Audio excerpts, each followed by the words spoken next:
My name is Mia. I'm going to be responding to discussion post 9. The first question does say, share an advantage and disadvantage of working in small groups. An advantage would be that it is more of a tight-knit setting, so you are able to communicate with people better. A disadvantage would be if, for example, we're working on a project and somebody doesn't finish their part of the project. It does kind of weigh a little on the classmates or the people that are working with that person, just because they do have to figure out or come together as one to complete that other person's part of the project.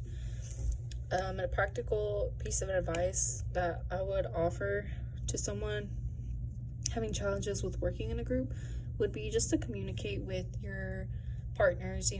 There maybe miscommunication happened and that's why you were having trouble or something else happened, but communication kind of always clears things up, and it is a better way to interact with your peers. So question 2 talks about describing 2 listening barriers presented in our text. The first one I chose was physical and mental distractions. So this is when someone is speaking to another person and there's just a lot going on. Maybe the music's loud, maybe there's just too many people or too many noises, there's just too much going on at once to focus on that person.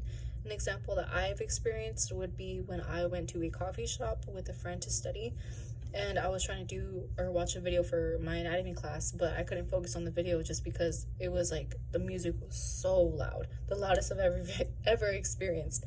But the music was loud, there was a lot of people next to me, just a lot of people talking. I could hear like the coffee machines running, and it was just too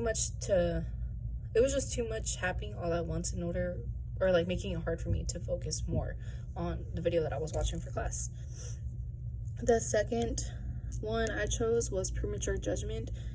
This is whenever someone assumes they know what the speaker is going to say next. So an example of this would be when I was talking to a friend, and she kind of cut me off and said what she thought I was going to say, but the topic was leading nowhere towards that. I don't know why she got that impression, but yeah, that would kind of be my example for that one. How I plan to minimize both of these barriers in the future would be, like I said, first, I wouldn't go back to a coffee shop for homework, just because I know that I can't focus in that type of environment. I would have to focus in a study room or just something really quiet and secluded. And then for the second one would just be trying to switch up what I'm going to say to that person, even if they were right about what they think I was going to say. Just trying to switch up my wording and not make it seem like they were. So the third question is to complete the listening assessment. So I did find out that I am a good listener. The only thing I sometimes tend to do would just be active involvement. So if someone's talking, I'll kind of not butt in, but I'll give them advice, and that's something that I need to pull back on, because not everybody wants advice every now and then.